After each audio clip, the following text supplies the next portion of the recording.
Assalamualaikum dan salam sejahtera. Terima kasih kepada admin kerana menyiarkan cerita aku. Dari mana aku nak mula?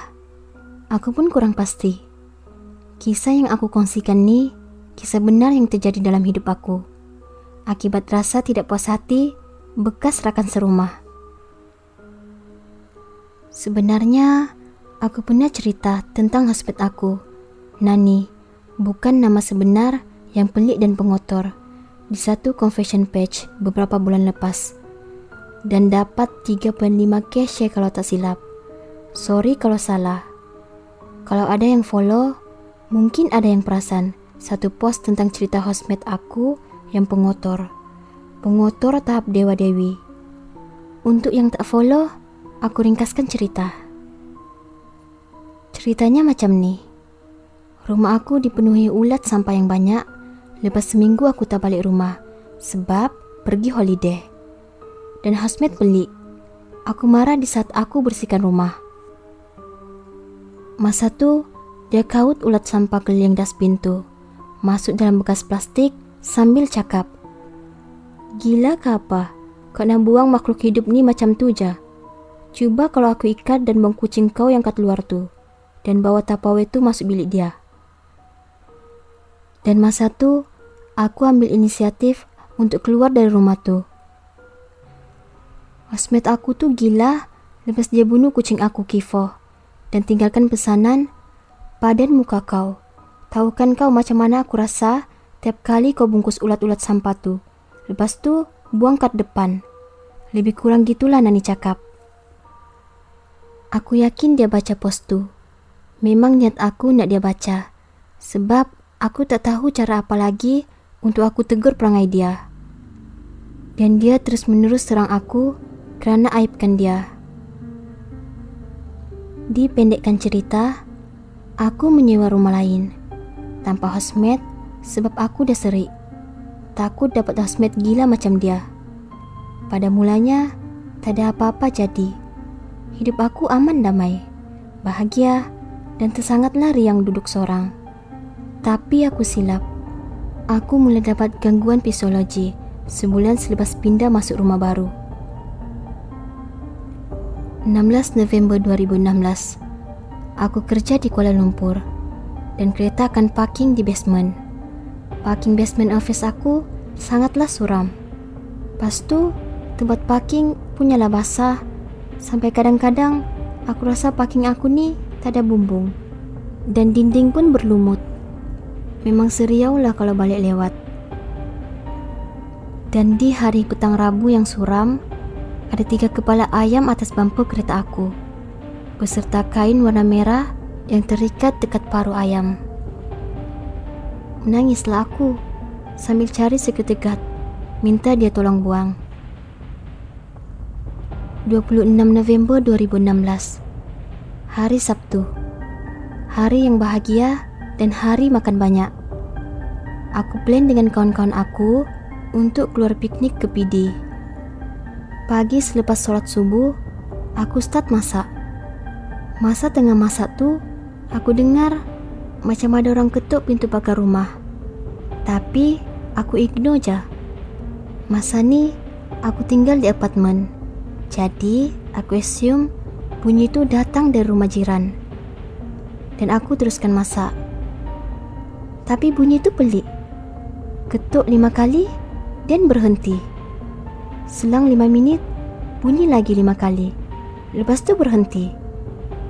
Aktiviti ketuk mengetuk tu adalah lebih kurang dalam 4 kali. Oleh sebab aku tak puas hati, aku pergi tengok cermin yang ada dekat pintu. Dan korang rasa apa yang aku nampak masa tu? Aku nampak Nani tengah senyum menghadap pintu rumah aku. Aku terus menggigil dan cancel plan aku untuk jalan dengan kawan-kawan aku. 6 Januari 2017. Permulaan start gangguan mistik. Hari Jumaat. Hari untuk pakai baju kurung. Jarang dapat pakai baju kurung sebab aku kerja jenis kena keluar masuk site. Sampai je dekat kawasan parking kereta, hati mula rasa tak sedap hati. bila nampak ada beberapa orang pacik dan guard berdiri di sekitar kereta. Kereta kesayangan dah tak ada cermin bahagian driver. Dan yang pelik, dalam kereta penuh dengan ulat sampah. Busuk sangat kereta masa tu, sampai kami semua tutup hidung. Aku pun tanya kepada guard, "Kenapa dengan kereta saya ni?" Sambil menangis. "Kereta cik ada tertinggal bungkusan plastik sampah kah? Ulat ni kenapa banyak sangat dekat seat?" "Tak ada, baru semalam saya guna. Tak ada tertinggal apa-apa." "Pakcik Ali, tak apalah, kami tolong bersihkan. Nanti pakcik panggil kawan." Lepas dari kejadian tu, aku tak pergi kerja. Aku minta cuti 1 hari. Memang geli sangat nak duduk dalam kereta sendiri walaupun dah bersih. Rasa nak tukar seat tapi duit menyedihkan. Beberapa hari lepas tu, aku diarahkan untuk stay back dekat office sebab ada beberapa kerja yang perlu disiapkan. Aku sampai rumah lebih kurang dalam 10.40 malam. Masuk rumah terus rasa seram sejuk dan macam ternampak kelibat satu makhluk depan pintu bilik. Tapi masa tu aku fikir mungkin aku penat, jadi aku abaikan. Sejak dari kejadian aku balik lewat tu, setiap pagi aku mesti akan rasa lesu bila bangun tidur. Office mate semua tanya, kenapa aku nampak pucat? Tapi aku bagi alasan yang aku penat sebab projek tengah banyak. Bila malam jah, aku jadi panas walaupun aircon dah on. Aku jadi murung dan jadi tersangatlah suka pada benda kotor. Aku sedar benda tu. Hati aku sebolehnya tak nak buat. Tapi entah kenapa, aku tak boleh tahan diri aku. Dan sepanjang aku tak sihat tu, aku akan ketuk satu paku pada satu dinding di bahagian bilik nombor 3. Aku jadikan bilik tu sebagai store. Aku mula duduk dalam dunia aku sendiri. Prestasi kerja makin merosot, life makin tiada. Aku jadi lupa untuk solat dan mengaji. Makhluk yang sebelum ni cuma terasa seperti bayang-bayang, lama-lama aku rasa dia macam wujud. Dan aku mula terima dia masuk dalam kehidupan aku. Aku jadi khayal dalam dunia aku sendiri. Cuba korang bayangkan, aku tinggal seorang, tiada kenalan rapat langsung yang tinggal di kawasan rumah. Jiran-jiran semua non-muslim. Apa yang boleh sedarkan aku? 26 Januari 2017, hari Ahad. Tahap kesihatan aku makin teruk. Selalu MC, tapi masih aku rahsiakan dari pengetahuan keluarga yang jauh di sana. Rumah aku yang dahulunya kemas dan bersih, kini kotor dan suram. Aku sudah mula bencikan cahaya dan suka duduk bergelap dalam bilik. Dalam pukul 9.30 malam, ada orang bagi salam dan loceng rumah bunyi bertalu-talu. Aku decide nak diam jam mula-mula sebab takut Nani yang datang. Tapi dengar suara lelaki panggil dari luar.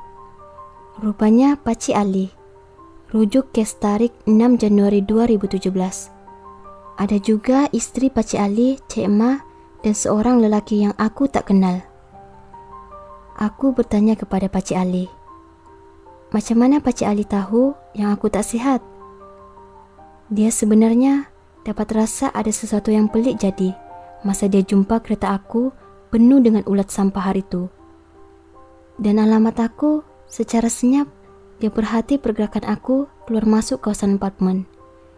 Tapi korang jangan buruk sangka, Pakcik Ali tak ada niat buruk pun. Dia cuma nak membantu setelah usaha dia dapatkan alamat aku di office aku. And yes, dia beritahu aku yang ada sesuatu dalam rumah aku. Dia tiada ilmu untuk mengusir benda tak elok yang menumpang dalam rumah aku dan mungkin dalam badan aku. Tapi dia bawa seseorang yang pandai dalam hal ni, Pakcik Said. Benda pertama yang Cik Ma cakap lepas aku jemput diorang masuk rumah, "Ya Allah, kenapa busuk sangat rumah kamu ni? Busuk ni bukan busuk sampah, ni busuk benda lain."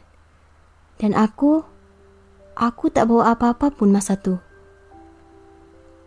Pakcik Said masuk setiap bilik, termasuklah bilik aku. Sampai di bilik nomor 3, pintu macam tersekat, tak boleh buka. Situasinya macam ada someone yang tahan pintu tu daripada terbuka.